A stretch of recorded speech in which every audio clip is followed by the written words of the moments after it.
Class 10th का topper रह चुका हूँ। मेरे क्लास 10th में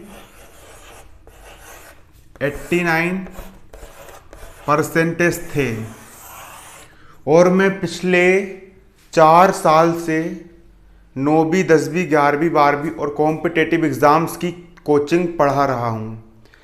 मैं जिन बच्चों को 10वीं क्लास में पढ़ाता हूँ उनके 95, 96, 97 इस प्रकार से परसेंटेज जाते हैं, उनके इस प्रकार से परसेंटेज जाते हैं और उनके इस प्रकार से रिजल्ट आते हैं। आज के इस वीडियो में मैं आपको ये बताऊंगा कि आप अपनी कक्षा 10वीं की तैयारी कैसे करोगे और कक्षा 10वीं की परीक्षा में आप 100 में से 100 नंबर कैसे लेकर के आओगे। देखिए दोस्तों, आज के वीडियो में आपको मैं ये बताऊंगा कि आप क्लास 10 की परीक्षा में 100 में से 95 से ऊपर परसेंटेज कैसे बनाओगे। 100 में से 100 नंबर आप 100% रिजल्ट कैसे लेकर के आओगे। आज के वीडियो में आपको ये बताने वाला हूँ। वीडियो पूरा लंबा होने वाला है, आपको जल्दबाजी है तुरंत वीडियो कट करो, देखने की ज़रूरत नहीं है। ये वीडियो सिर्फ उन्हीं लोगों के लिए है जो कक्षा 10वीं क्लास में 100 में से 95%, 96%, 98% और 99 लेके आने वाले वीडियो में सिर्फ उन्हीं लोगों के लिए बता रहा हूँ, इसलिए आराम से बताऊँगा, वीडियो लंबा जाएगा। देखिए, सबसे पहली बात मान के, और इस वीडियो को फॉलो कर लिया आपने तो गारंटी दे रहा हूँ आप टॉपर बन जाओगे। आपका नाम मेरिट लिस्ट में भी आ सकता है, आराम से आ सकता है, क्योंकि पूरी रणनीति ए से लेकर के जेड तक, A to Z पूरी की पूरी रणनीति आज के इस वीडियो में मैं आपको बताऊंगा। जो पूरा तरीका होता है, जो MP टॉपर लोग होते हैं, मैंने कई बच्चों को पढ़ाया हूँ, कई बच्चों ने 97-98 परसेंटेज लेकर के आए हैं। पूरा का पूरा तरीका आज के इस वीडियो में बताने वाला हूँ। तरीका देना मेरा काम है, खाली वीडियो देखने से कुछ नहीं होगा। इस वीडियो में बताई गई बातों को आपको अपने जीवन में उतारना पड़ेगा और आपको फॉलो करना पड़ेगा, तभी आप क्लास 10th में टॉपर बन पाओगे, तभी आप क्लास 10th में अच्छे से अच्छा रिजल्ट लेकर के आ पाओगे, आप अच्छे से अच्छा स्कोर कर पाओगे। देखिए, क्लास 10th में मान के चलिए कि यदि आपको क्लास 10th में 98% बनाना है, आपको क्लास 10th में 98% लेकर के आना है। इसका मतलब ये है कि जो 6 के 6 विषय होते हैं, जो 6 के 6 विषय होते हैं, आपको 6 के 6 विषय में 98 नंबर लाना पड़ेगा। सिर्फ गणित में 98 नंबर लाने से, या सिर्फ विज्ञान में 98 नंबर लाने से, या सिर्फ संस्कृत में 98 नंबर लाने से आप टॉपर नहीं बन पाओगे। आपको 6 के 6 विषय में 100 में से 98 नंबर लेकर के आना पड़ेगा। आपको गणित में भी 98 नंबर लाना पड़ेगा, मैथ्स में भी 98 नंबर लाना पड़ेगा, आपको साइंस में भी 98 लाना पड़ेगा, प्रैक्टिकल नंबर आपको अच्छे मिलना चाहिए, आपको हिंदी में भी 98 लाना पड़ेगा, आपको सोशल साइंस में भी 98 लाना पड़ेगा, आपको साइंस में भी 98 लाना पड़ेगा, और आपको इंग्लिश में भी कितने लाना पड़ेगा, 98 नंबर लेकर के आना पड़ेगा। सबसे पहली बात देखिए, अब सबसे जरूरी बात सुन लीजिए। आपका भले ही 9th क्लास में 40% रहा हो, 9वीं तक का रिजल्ट किसी काम का नहीं है। आपने 9वीं तक की जितनी भी पढ़ाई की, वो 9वीं तक की पढ़ाई किसी भी काम की नहीं है। 9वीं तक के नंबर कहीं काम नहीं आते। भले ही आप 9वीं क्लास तक बिल्कुल बुद्धू बच्चे रहे हो, भले ही आप 9वीं क्लास तक बिल्कुल गधे बच्चे रहे हो, भले ही 9वीं क्लास में आपका 40% रहा हो, लेकिन जो 10वीं क्लास की पढ़ाई होती है वो बिल्कुल सेपरेट होती है और बिल्कुल अलग होती है। अभी साल का प्रारंभ हो रहा है, जितने भी महीने बच्चे परीक्षा के, लिख के देता हूं स्टाम्प पेपर पे। अगर तुमने अपने मन में एक बार जिद लेकर के आ गए, एक बार तुमने कसम खा लिए, एक बार तुमने यदि अपने मन में दृढ़ संकल्प कर लिए, तुमने अगर अपने मन में ठान लिए, जिद आ गई, अगर तुमने एक बार कसम खा ली, अगर एक बार तुमने दृढ़ संकल्प कर लिए, अगर एक बार तुमने ठान लिए कि इस बार 10वीं क्लास में, इस बार 10वीं क्लास में कुछ भी करके मुझे 95% या 90% या 98% रिजल्ट लेकर के आना है, अगर तुमने अपने मन में कसम खा लिए, दृढ़ संकल्प कर लिए कि मुझे 10वीं क्लास में 95%, 90% या 98% रिजल्ट लेकर के आना है, तो तुमको इतना रिजल्ट लाने से किसी का बाप भी नहीं रोक पाएगा। उसके लिए तुमको, भले ही तुम नए, दिमाग भगवान ने सबको बराबर दिया है, खुद को कभी कमजोर मत समझो। जितना दिमाग भगवान ने मुझे दिया है उतना ही कलेक्टर को, उतने सबको दिया है, उतना ही दिमाग, जितना दिमाग भगवान ने मुझे दिया है उतना ही दिमाग भगवान ने आपको भी दिया है। अभी तक आपने 9th क्लास तक ढंग से पढ़ाई नहीं की, इसलिए 9वीं क्लास में आपका मात्र 40% बन पाया। 10वीं क्लास है, 10वीं क्लास में पूरी जान लगा दो, 10वीं क्लास में अपनी पूरी क्या लगा दो, जान। मैं लिख के देता हूँ, मेरा एक फ्रेंड था यार, उसको 9वीं क्लास में उसका 56% था, और जब जिसका 9वीं क्लास में 56% था, जब वही व्यक्ति 10वीं क्लास में 92% बना सकता है, तो क्या तू नहीं बना सकता? क्या तुम नहीं बना सकते? तुम भी बना सकते हो। उसके लिए बस अपने मन में एक कसम होना, एक संकल्प होना कि कुछ भी करके 10वीं क्लास में 98 बनाना है। आपका एक लक्ष्य बनाओ, और लक्ष्य हमेशा बड़ा से बड़ा बनाओ, है ना। आप 98% की टारगेट लोगे तो 98 नहीं बना, कम से कम 95 तो बन ही जाएगा। आप 95 का टारगेट लोगे तो 90 तो बन ही जाएगा, और ना 90 का टारगेट लोगे 85 से ऊपर बन ही जाएगा। लेकिन बिल्कुल दिल से आवाज़ आना चाहिए, साला इस बार कुछ करके दिखाना है। अब परसेंट बनाने का क्या फ़ायदा होगा मालूम है आपको? अभी तक आप लोगों को जितने भी लोग जानते हैं ना, आपको आपके सभी दोस्त वगैरह जितने भी है, जितने भी आपके गांव वाले, जितने भी आपके शहर वाले, आपको जो कोई भी इंसान आज जानता है, वो आपको आपके माता पिता के नाम से जानता है कि ये जो बच्चा है, ये बच्चा उस फलाने इंसान का लड़का है। लेकिन जब तुम एक बार टॉपर बन जाओगे और पेपर में तुम्हारी फोटो आ जाएगी, जब तुम एक बार टॉपर बन जाओगे और तुम्हारा जब नाम चलेगा ना, तो फिर तुम्हारे माँ बाप को लोग तुम्हारे नाम से जानेंगे। इसलिए खुद की पहचान बनती है, टॉपर बनने के बाद खुद की पहचान बनती है।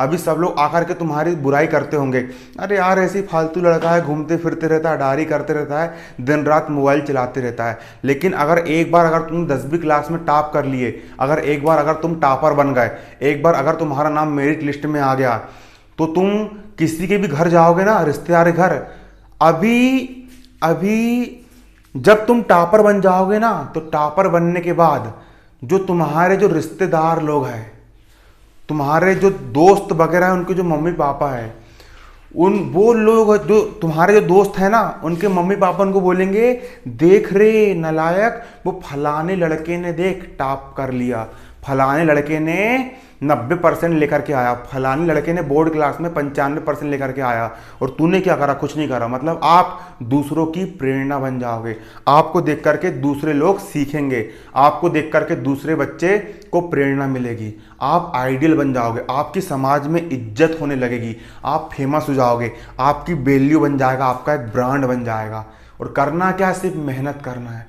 और दिमाग ना कोई इंटेलिजेंट होता है और ना ही कोई बुद्धू होता है, भगवान ने सबको बराबर दिमाग दिया है। मैं तो डंके की चोट पर बोलता हूँ, अगर तुमने 10वीं क्लास में मेहनत कर ली है, अगर तुमने 10वीं क्लास में अपनी जान लगा दी है ना, तो तुम भी आराम से 98% लेकर के आ सकते हो। उसके लिए तुमको अपनी पूरी दम लगाना पड़ेगा, अपना लक्ष्य बनाना पड़ेगा, क्योंकि स्वामी विवेकानंद ने भी कहा है, बिना लक्ष्य का जीवन पशु के समान होता है, लक्ष्य विहीन जीवन पशु के समान है। अगर आपके जीवन में लक्ष्य नहीं है ना, तो आपका जीवन पशु के समान है।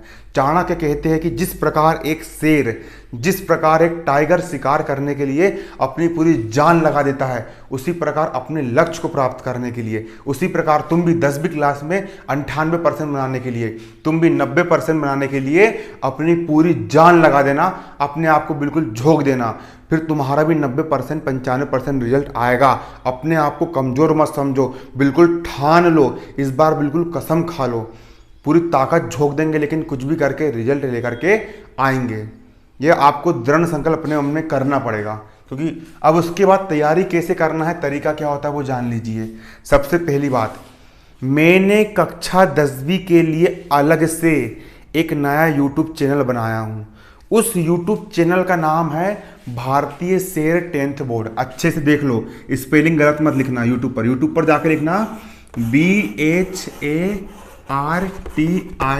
भारतीय SHER, शेर, फिर लिखना यहाँ पर 10th बोर्ड, BOARD बोर्ड। उस चैनल पर मैंने आपको पूरी की पूरी गणित का एक एक सवाल पढ़ा चुका हूँ, और विज्ञान वगैरह भी मैं उस चैनल पर आपको पढ़ा रहा हूँ। उस चैनल पर जाइए, उस चैनल पर आपको पूरी फ्री कोचिंग मिलेगी। मैं तो लिख के देता हूँ, अगर आपने उस चैनल से पढ़ लिए ना, आपके बिल्कुल 100 में से 100 नंबर कहीं नहीं गए। एक एक चीज़ मैंने आपको बारीकी समझाया हूँ इस चैनल पर जाकर के, और पूरे के पूरे विषय पढ़ाऊंगा मैं। अभी पूरा कोर्स अपलोड नहीं हुआ है, जल्द ही पूरा का पूरा कोर्स अपलोड कर दूंगा। जाकर के उसको तुरंत सब्सक्राइब मार लो और घंटा को दबा देना। अब देखिए, सबसे पहली बात, आप गणित में 100 में से 100 नंबर कैसे लेकर के आ पाओगे। देखिए, आपको गणित में कितने नंबर लाना है, आपको गणित में 100 में से 100 नंबर लाना है। गणित एक ऐसा विषय है जिसमें राइटिंग में बिल्कुल भी नंबर नहीं कटते। गणित में राइटिंग में नंबर काटने का अधिकार नहीं है। अगर कोई बंदा अगर पेपर में बिल्कुल सही लिख करके आता है तो कई लोगों को 100 में से 100 नंबर भी मिलते हैं। 12वीं क्लास में गणित में मुझे खुद को 100 में से 97 नंबर मिले हैं। यकीन नहीं होगा तो कमेंट करना, मार्कशीट ला के दिखा दूंगा। मुझे खुद को 100 में से 97 नंबर, 97 नंबर मिले हैं। तुम्हारी तो 10वीं क्लास की छोटी सी गणित है। 10वीं क्लास की कम से कम 10th क्लास की 25 किताब मिलती है। 10th क्लास की 25 किताब मिलती है, तब जाकर के 12वीं की एक किताब बनती। उस 12वीं की जो गणित है, 12वीं की गणित में मेरे 100 में से 97 नंबर है। कितने नंबर है 100 में से 97। तुम्हारी 10वीं क्लास की गणित बहुत छोटी सी है। अगर तुम सही तरीके से मेहनत करो, तुम सही तरीके से परिश्रम करो, तो तुम गणित में 100 में से 100 नंबर आराम से लेकर के आ सकते हो। गणित में 100 में से 100 नंबर लाना कोई बहुत बड़ी बात नहीं है, बहुत सरल काम है। बस थोड़ी मेहनत लगेगी, थोड़ा उपयोग करना पड़ेगा।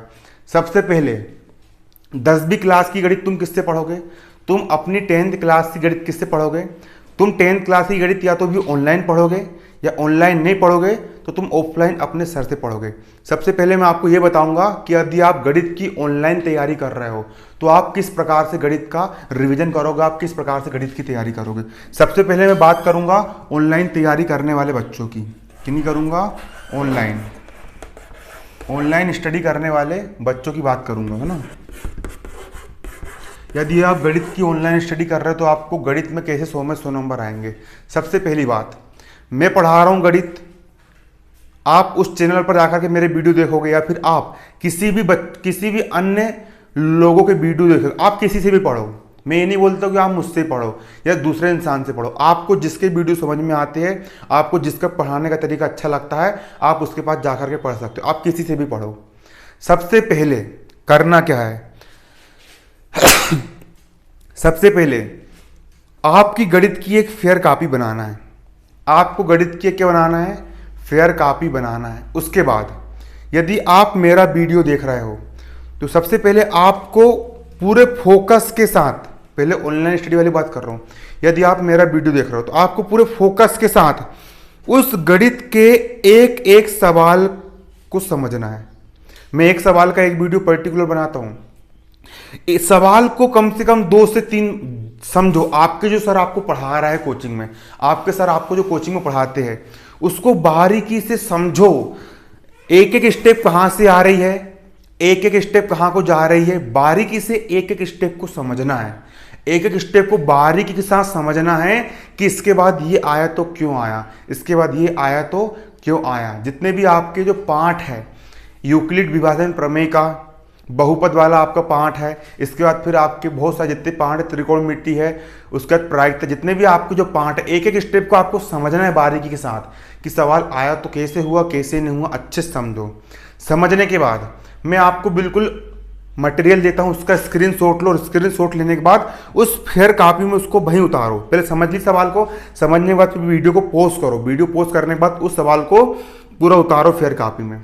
फेयर कॉपी में सवाल को आपने उतार लिए, उसके बाद कम से कम 10 सवाल या 5 सवाल को समझो, फिर अगला सवाल समझो, फिर उसको फिर फेयर कॉपी में उतारो, एक एक स्टेप बारीकी से क्लियर करो। जो स्टेप एक बार में समझ में नहीं आए फिर वीडियो रिवर्स करके फिर से समझो, फिर तीसरा सवाल समझो, फिर चौथा सवाल समझो, 5वां सवाल समझो। अगर आपके 5 सवाल, एक दिन में 10 सवाल समझने का टारगेट बनाओ। अगर आप एक दिन में 10 सवाल भी समझोगे तो आराम से 6 महीने में आपकी गणित पूरी खत्म हो जाएगी। एक दिन में 10 वीडियो देखो, 10 वीडियो मतलब 10 सवाल, है ना। 10 सवाल, एक एक सवाल को बारीकी से समझो और 10 के 10 सवाल को फेयर कॉपी में नोट कर लो। पूरे लाइन से एक एक सवाल करवाओ, एक सवाल भी नहीं छोड़ता हूं मैं, है ना, पूरा पूरा करवाता हूं। बारीकी से एक एक सवाल को समझो, एक एक स्टेप को समझो, एक एक मेथड को समझो, और 10 के 10 सवाल को फेयर कॉपी में नोट कर लो। 10 के 10 सवाल को फेयर कॉपी में नोट कर लो। कर लिए, इतना काम हो गया। या फिर आप ऑनलाइन नहीं पढ़ते हो, आप ऑफलाइन पढ़ते हो, तो आपके सर ने आपको 1 घंटे में जो 10 सवाल करवाए हैं उन 10 के 10 सवाल को आपको बारीकी से समझना है, और बारीकी से समझने के बाद आपको फेयर कॉपी में नोट करना है। अब नोट करने के बाद क्या करना है, घर जाओ और घर जा करके अब फेयर कॉपी खोलो, अपना तलवार निकालो, तलवार का मतलब पेन निकालो, अपना निकालो पेन, और एक निकालो रफ कॉपी, एक निकालो पेन और एक निकालो रफ कॉपी। सबसे पहले जो फर्स्ट क्वेश्चन है, फर्स्ट क्वेश्चन को अच्छे बारीकी से समझो कि कहाँ से कौन से स्टेप आ रही है, कहाँ को कौन से स्टेप जा रही है, कहाँ से क्या हुआ, कहाँ से क्या नहीं हुआ। बारीकी से एक एक चीज को समझो, और बारीकी से एक एक चीज को समझने के बाद, बारीकी से एक एक स्टेप को समझने के बाद, जब आप एक एक स्टेप को बारीकी से समझ लोगे, फिर हल देखो। हल में ये देखो कि कौन सी स्टेप कहाँ से आई, फिर कौन सी स्टेप कहाँ को जा रही है, एक के बाद एक पूरी स्टेप को बारीकी से समझना है। अभी करना नहीं है, अभी रफ कॉपी में करना नहीं है, पंखा बंद कर दो ना, अभी करना नहीं है, अभी करना नहीं है। अभी करना है क्या, अभी नहीं करना है। अभी सिर्फ कॉपी उठाना है, और कॉपी उठाने के बाद आपको सिर्फ कॉपी से आंखों के माध्यम से समझना है कि ये सवाल है, इस सवाल के बाद हमने इसको ऐसा हल करे, इसके बाद पहली स्टेप आई, इसके बाद पहली स्टेप आई, इसके बाद ऐसा करे, ऐसा करे। इस प्रकार से आपको बारीकी से एक एक स्टेप को क्या करना है, आपको बारीकी से सवाल की एक एक स्टेप को आपको समझना है कि कहाँ से कौन सी स्टेप आई है और कहाँ को कौन सी स्टेप जा रही है। जब आप सवाल को बिल्कुल बारीकी से समझ लोगे, है ना, समझने के बाद फिर उस फेयर कॉपी को बंद करो, और फेयर कॉपी बंद करने के बाद एक रफ कॉपी निकालो और उस रफ कॉपी में उस सवाल को बिना देखे करके देखो। फिर फेयर कॉपी खोल के फिर मिलाओ, जहां गलती आएगी उसको सुधार करो, और वो गलती को फिर से पढ़ो, और सवाल को फिर से एक बार फिर करके देखो। फिर सेकेंड बार में फिर गलती आएगी, फिर थर्ड बार फिर करके देखो, सुधार करने के बाद थर्ड बार में फिर एक भी गलती नहीं आएगी। अब वो सवाल आपको पूरी तरीके से तैयार हो गया। जब एक भी गलती नहीं आई, जब सवाल आपका पूरी तरीके से तैयार हो गया, उसके बाद उसी सवाल को 2 बार या 3 बार करके फिर से देखो। इस प्रकार यदि आप एक सवाल की प्रैक्टिस 3 से 4 बार करोगे ना, तो वो मेथड आप कभी नहीं भूलोगे। और यदि आपने खाली एक बार करके छोड़ दिया तो कुछ दिन बाद वो आपके दिमाग से निकल जाएगा और पेपर में आपको फिर से करना पड़ेगा। इसलिए अभी उसको अच्छे से आपको करना पड़ेगा। इस प्रकार से आप एक एक सवाल की सही तरीके से तैयारी करो। एक एक सवाल को आपको 3-3 बार 4-4 बार करके देखना पड़ेगा। गणित सिर्फ और सिर्फ अभ्यास मांगती है। जो अभ्यास करेगा वो गणित में 100 में 100 नंबर लेकर के आ जाएगा। इसके बाद करना क्या है, गणित का आपका जो पेपर है, गणित का आपका जो क्या है पेपर है, गणित का आपका जो पेपर है, जो आप गणित का एग्जाम दोगे, गणित की अब गणित का आप जैसे कि गणित का आपका एक अध्याय पढ़ करके हो गया, रिवाइज करके हो गया। गणित का एक अध्याय के आपके हर एक सवाल को आपने 3-3 बार कर लिया। अब गणित का एक अध्याय यदि आपका तैयार करके हो गया तो किसी दिन समय मिलता है 2-3 घंटे का, तो उस 2-3 घंटे में क्या करो कि उस एक अध्याय को पूरा का पूरा रिवीजन मार लो। संडे के दिन टाइम मिला, संडे के दिन गणित के 3-4 अध्याय फिर से रिवाइज कर लो। जब गणित का आप एक अध्याय को पहली बार रिवीजन करोगे तो शुरुआत में 3 घंटा लगेगा, है ना। सेकंड बार रिवीजन करोगे तो 2 घंटा लगेगा, थर्ड बार में 1 घंटा लगेगा, और चौथी बार रिवाइज करोगे उस अध्याय का तो आधा घंटे में आपको गणित का अध्याय रिवाइज करके हो जाएगा। गणित सिर्फ और सिर्फ अभ्यास मांगती है, गणित सिर्फ और सिर्फ रिवीजन मांगती है। और यदि आप गणित के सवाल को अच्छे से कर लोगे, पूरे पूरे करोगे, तो ऑब्जेक्टिव आपसे अपने आप बन जाएंगे। और गणित का जिस दिन आपका एग्जाम है, एग्जाम शुरू होने के कम से कम 1 हफ्ते पहले या फिर 2 हफ्ते पहले गणित का अच्छे से रिवीजन करो, सही तरीके से पेपर दे करके आओ, आराम से गणित में 100 में 100 नंबर आ जाएंगे। और यदि आपकी मांग होगी तो मैं वाला जो चैनल है, कौन सा चैनल, भारतीय सेल 10th बोर्ड, जो मेरा नया चैनल है, जो सिर्फ 10वीं क्लास को इसलिए स्पेशल बनाया गया है, उस चैनल पर मैं आपके लिए 10वीं क्लास की गणित का पर्टिकुलर वीडियो तैयारी करने का अपलोड कर दूंगा, है ना। आराम से 100 में 100 नंबर आ जाते। अब दूसरी बात आती विज्ञान की। दूसरी बात किसकी आती? साइंस की, विज्ञान की। विज्ञान एनसीईआरटी, कई बच्चे एनसीईआरटी से विज्ञान पढ़ते हैं और कई बच्चों की अपनी स्टेट की अलग अलग किताबें होती है। मैं मध्य प्रदेश में रहता हूँ, हमारे यहाँ एमपी बोर्ड में एनसीईआरटी किताबें चलती है, एनसीईआरटी की। आपकी स्टेट में अलग, लेकिन विज्ञान बिल्कुल सेम रहती है। अब विज्ञान में करना क्या है? सबसे पहली बात, 10वीं क्लास की विज्ञान में पूरी पढ़ाऊंगा, अभी पूरा अपलोड करूंगा। विज्ञान को बारीकी से पहले समझो कि क्या होता है परमाणु, क्या होते हैं रासायनिक समीकरण, समीकरण के सूत्र कैसे बनते हैं, पढ़ते कैसे है। CO2 लिखा है, 2 को डाई पढ़ते हैं, तो C यानी कार्बन, 2 यानी डाई और O यानी ऑक्सीजन। पढ़ेंगे कैसा? Carbon dioxide. ये क्या हो गया अपना? Carbon dioxide. इसको हम क्या पढ़ते? Carbon dioxide. बारीकी से समझो। अब विज्ञान याद है कैसे करना है? कई बच्चे विज्ञान को रट्टा लगाते हैं। आपको रट्टा लगाना, आप रट्टा भी लगा सकते हो। आपको समझ के याद करना, आप समझ करके भी याद कर सकते हो, लेकिन कोई जरूरी नहीं है कि आप रट्टा, आप समझ के कैसे पढ़ोगे? कोई परिभाषा दी गई है, देखो यहां से लेकर के कोई परिभाषा लिखी गई है, एक लाइन, फिर दूसरी लाइन की परिभाषा आपको लिखी गई है।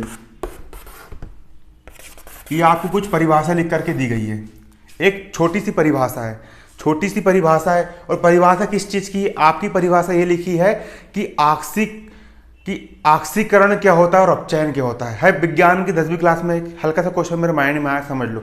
अब ऑक्सीकरण क्या होता है, तो अपन क्या बोलते हैं, यहां लिखा रहता है ऑक्सीकरण, हेडिंग डली रहती है और परिभाषा लिखी होती है, यदि किसी पदार्थ में ऑक्सीजन का योग होता है तो उस अभिक्रिया को ऑक्सीकरण कहते हैं। समझो, अच्छा कोई पदार्थ है, हाँ ये हो गया कोई पदार्थ, ये हो गया कोई पदार्थ, हाँ कार्बन, कोयला कोई क्या है पदार्थ। ऐसे समझ के याद करना है, मैं याद करने का आपको तरीका बता रहा हूँ, समझ लो। हाँ ये कोयला, कार्बन जो कोयला होता है वो कोई पदार्थ होगा। हाँ किसी पदार्थ में जब किसका योग होता है, लिखो किसी पदार्थ में, हाँ किसी पदार्थ में जब ऑक्सीजन, हाँ ये हो गया ऑक्सीजन, जब ऑक्सीजन का योग होता है, किसी पदार्थ में जब ऑक्सीजन का योग होता है,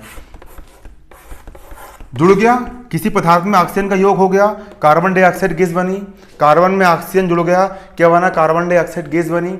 जब किसी पदार्थ में ऑक्सीजन का योग होता है तो इस अभिक्रिया को ऑक्सीकरण अभिक्रिया कहते हैं। समझ लिए? एक एक वर्ड का मन, किसी पदार्थ, हाँ किसी पदार्थ में जब ऑक्सीजन, अच्छा ऑक्सीजन का योग होता है तो उसको क्या बोलते हैं? ऑक्सीकरण। समझ के पढ़, इसको बोलते हैं समझ के पढ़ना। और कई बच्चे मतलब ही नहीं पता, रट्टा मारा, किसी पदार्थ ऑक्सीजन, कंफ्यूज हो जाएंगे वो रट्टा मारने वाले। रट्टा मारना है मार लो, जो याद नहीं हो रहा रट्टा मार सकते हो, लेकिन कोशिश ये करो कि समझ के पढ़ना है। बाकी मैं विज्ञान तो आपको पूरी की पूरी पढ़ाऊंगा, चैनल पर चल जाना, बिल्कुल नंबर आएंगे।